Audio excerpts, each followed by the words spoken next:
the many rich blessings you have in store on our lives. Thank you right now, Lord, for your goodness and your tender mercy. Lord, we thank you for a brand new day, a brand new month in this year, oh God. Lord, we pray right now, Lord, that you will have your way in our lives this morning. Take control of our mind, hearts, body, spirit, and soul. Strengthen us right now. For some of us are weak right now, oh God. We need you to build us up, oh God. Lord, we just ask right now, Lord, that you would touch right now, oh God. Touch our feeble bodies right now, oh God. Touch us in the area of our sickness right now, oh God. Touch us in the area of our weakness right now, oh God.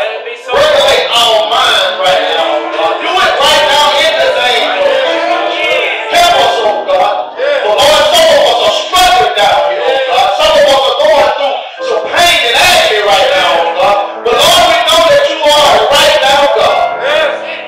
We ask, oh God, that you would just cleanse us from all unrighteousness. Lord, just sprinkle a little bit of Holy Spirit down here at Mount Zion and let it saturate the atmosphere, oh God. Lord, we know that you can do it right now in the name of Jesus. Help us, oh God. Let us be mindful of your word on today, oh God. And Lord, you say in your word, bread of heaven, feed us until we want no more. We just thank you right now, Lord. Lord, I just ask that you will decrease Cedric right now, oh God. Speak in me, speak for me, and dear Lord, speak through me. That your people may receive a word today, and that it will fall on good ground. That it will penetrate their heart and touch their soul. That they will leave and be changed in a different manner, in a different way. We ask right now, in your Son Jesus' name, that we do pray. All God bless children say amen. Amen. If you love the Lord, if you love the Lord, I'm glad that God woke you up this morning. Amen. Father, get on your feet and give God the best praise. It don't take long to praise God. We got 30 seconds right now to give God our best praise because He's able and He's willing to do exceedingly above all that we may ask, think, dream, or even imagine. If that's your testimony this morning, glad you woke me up. Won't you give God a hallelujah praise?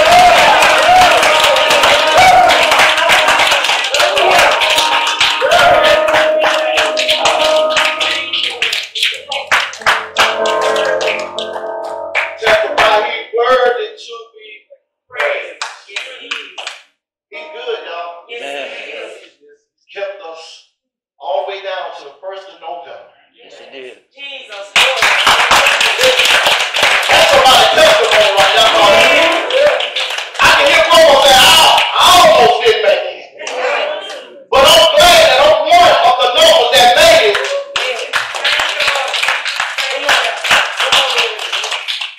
You ought to be glad that God kept you. Yes. Somebody ain't here with you.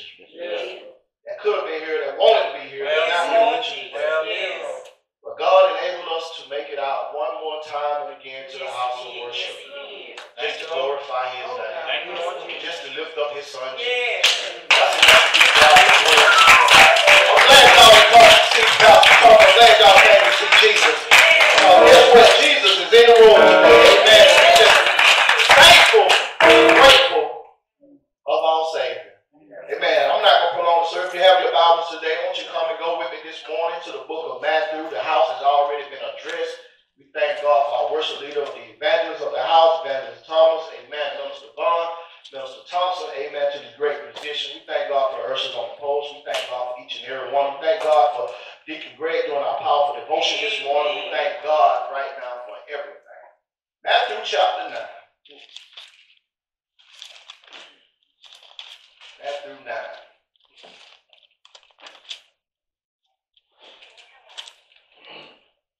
We'll start reading at verse number 27. Have your Bibles. Matthew 9, starting at verse 27.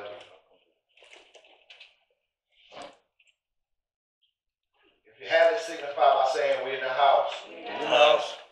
And when Jesus departed thence, 2 blind men followed him, crying and saying, Thou son of David, have mercy on us. When he was come into the house, the blind man came to him, and Jesus said unto them, Believe ye that I am able to do this? said unto him, Yea, Lord. Then touched he their eyes, saying, According to your faith, be it unto you. And their eyes were open. And Jesus straightly charged them, saying, See that no man knoweth. You may be seated in the presence of the Lord.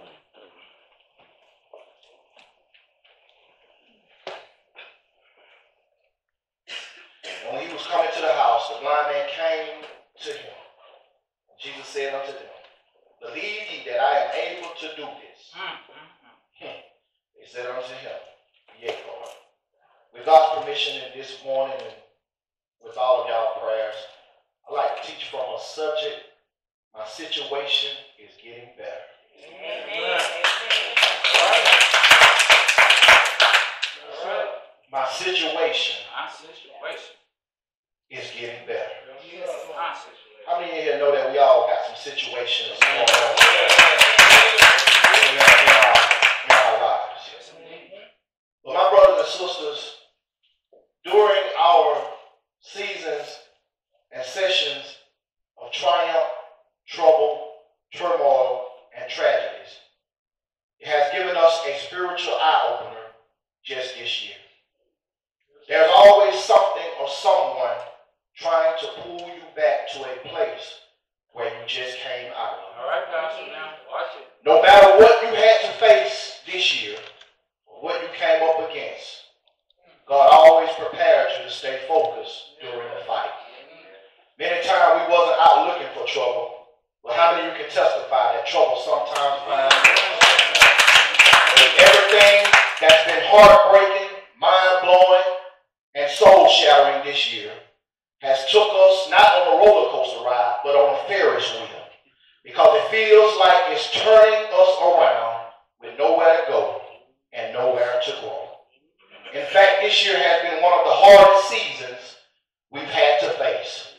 Because me personally, I've never imagined in all of my years that we would have to walk around wearing a mask covering up our true identity. I never would have imagined being in a social distance from people who we love and call family, all because of a virus. I never would have imagined in all of my years growing up not to be able to sit with faith walkers and believers and not be able to identify each other while sitting 6 feet apart. It's been a whole mystery all within itself, because even when I can't see my way out, I know that God has already worked it out. It's been strange, it's been unusual, because we can't seem to get a head start, because there's always something or someone trying to pull us back to our original place. Can you imagine this being like this another year? Can you imagine this being what they call the new normal? Can you imagine having to walk outside, being in isolation, being in confinement, being detachment and loneliness, just another season of your life? But while you sit in silence, waiting in worship, praising God through your pain, I'm praying that God continue to give us the peace that surpasses all understanding. I don't know who this for, but I'm praying that God will give us power and protection over our problems and our progress. I'm praying that God will destroy COVID-19, not only COVID, but cancer, and give us continuous compassion and consistent concern. I'm praying like never before, church, that this nation will rise above racism, and that God will destroy the diabolical attack of the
know who this is for, but your next blessing, it won't come with no strings attached.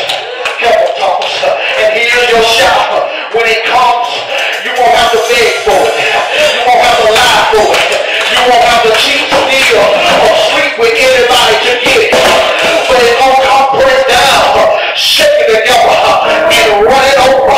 What a real praise is that outside that can testify.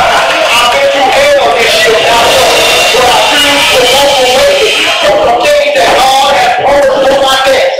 I refuse to leave my church where God has been Jehovah Jireh every step of the way. I refuse to let go of God's hands of He's been holding me up when others been putting me down. I refuse to walk out of obedience and obstruction and miss my call to a faith order and my obligation to God. But there will be a level of expectation of real lips and declare, no matter what it looks like, no matter what I got to go through, I'm going to keep pressing my way. I'm going to roll in the end. There's something better waiting for me. If that's your testimony this morning, if you came in with expectation of real lips, you can testify. I've been through hell and shit, but I'm still set. I've been through ups and downs, but I'm still set. I've been through the water and the flood and the rain, but I'm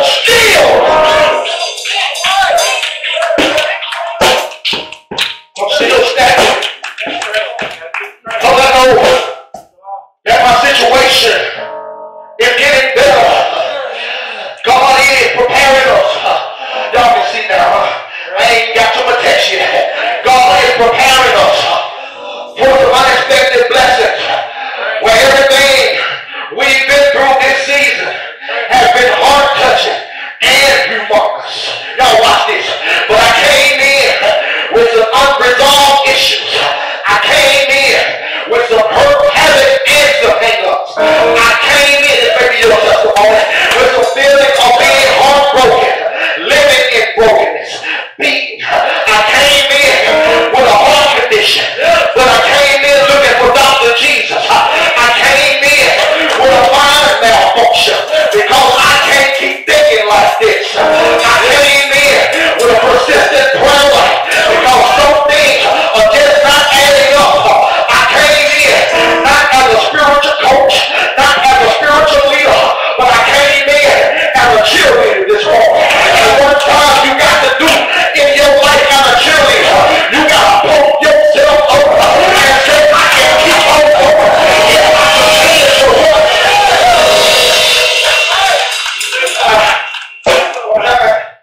You got to pump yourself up. I came in with some thoughts of sadness and suicide. But watch this, Mount Zion. I got something inside of me that keeps telling me my situation is getting better. It wasn't by chance. It wasn't by incident. It wasn't by accident, Mr. Thomas. But it was not coincidence, Mr. Martin. But God promised me some stuff this year I haven't even received yet. Can I just repeat that again? God has promised you some stuff that you haven't even received yet. Your time is valuable. Your time is too valuable to be wasting it on worry. Your time is too precious to be responding to parents. Your time is too enormous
Y'all, I discovered something as I was reading this text last night.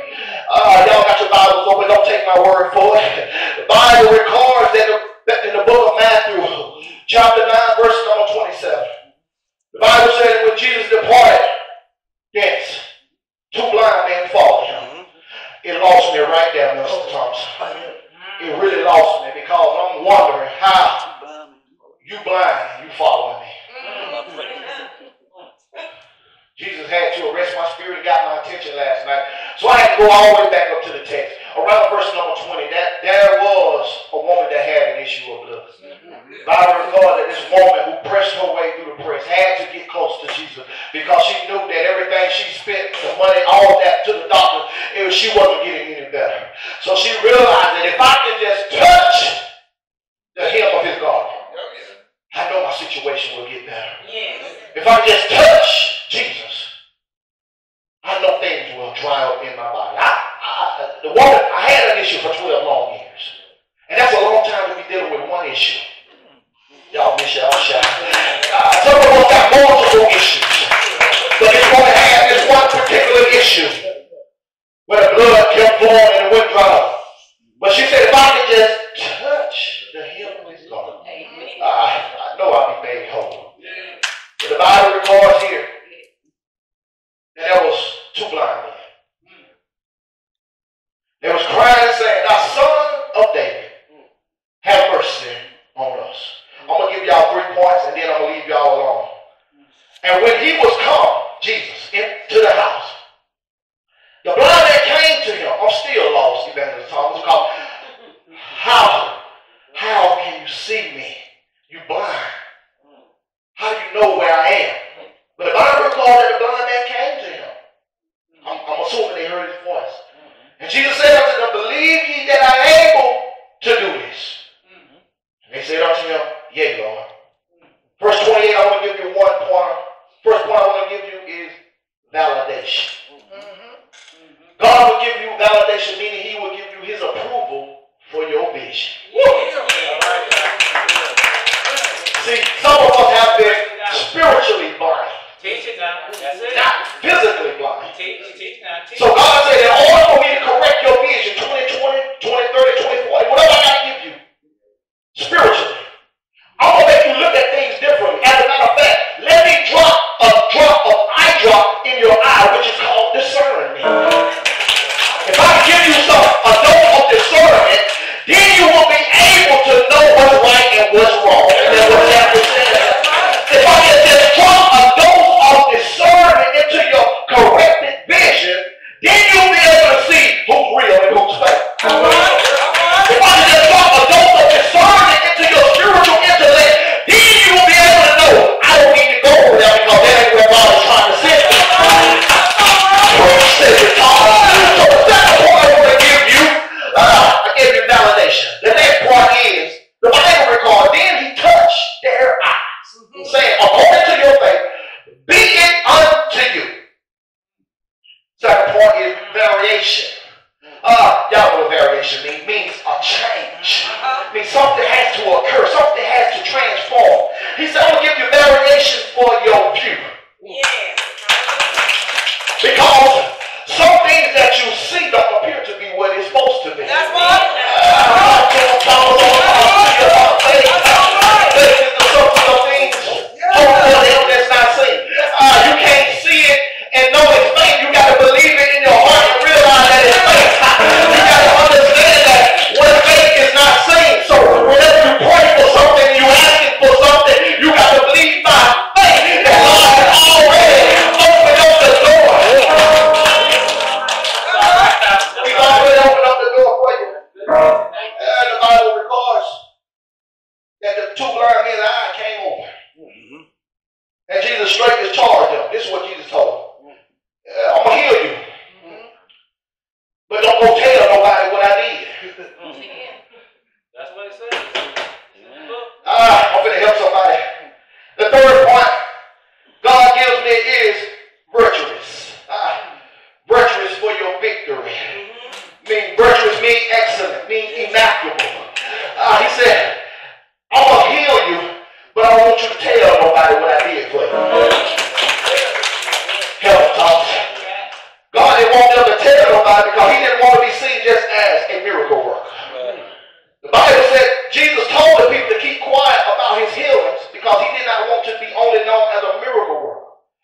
he healed because he had compassion on people. But he also wanted to be spiritual. He wanted to bring spiritual healing to a sin-sick world. Understand the tests and trials you've already had faced this year have made you stronger and significant. I'm going to go back to my text. And God dropped something in my spirit last night. And this is what got my attention. He gave me a powerful revelation. And I hope you turn over pew when I tell you. When Jesus departed this, 2 blind men followed him. Amen. You thinking like I was thinking. Very talk, how can 2 blind men follow me if they're blind? Jesus. God dropped this in my spirit and I want to give to y'all. The reason why these 2 blind men followed Jesus, they heard his voice and they knew they were going. Jesus will not lead you wrong. Anytime you follow Jesus, I don't care if you're spiritually blind, physically blind, God won't lead you wrong. So you got some people that you've been following, and they'll lead you wrong, they'll lead you astray. But you got to have a dose of discernment. You got to have some spiritual awareness. You got to know who is for you and who is against you. But I read in the word, if they be against me, who can be for me? That's why I'm so glad I got a Savior by the name of Jesus. Can I help somebody right through here? But God has put you in a position to prosper over your prediction.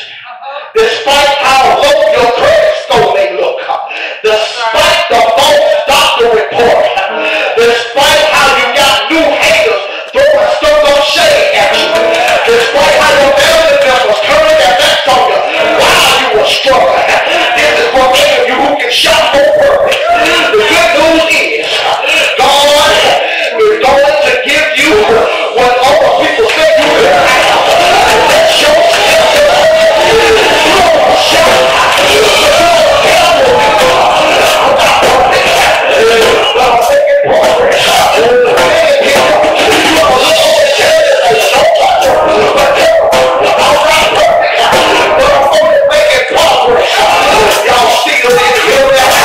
some people can't relate to your worship.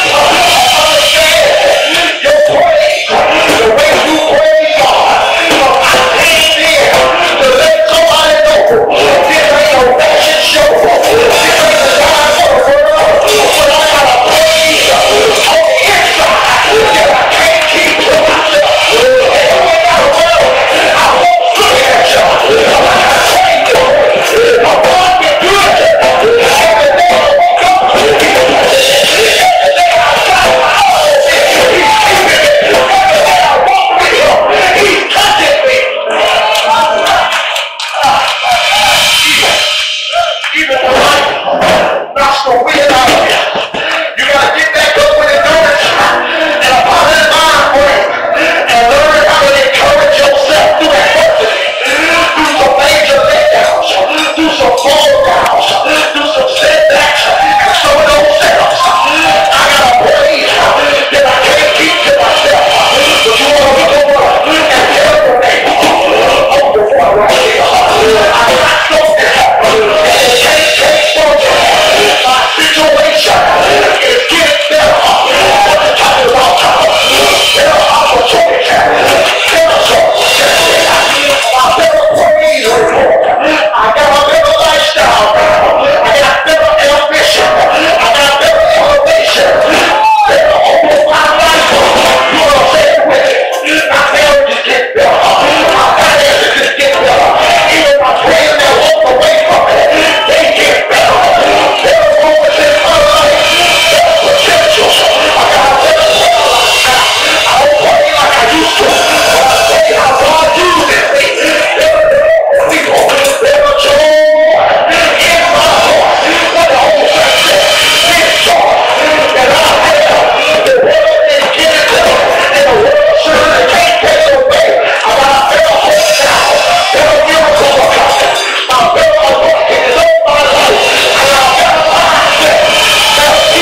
situation is getting better. Yes, Lord. Can y'all feel that? Yes.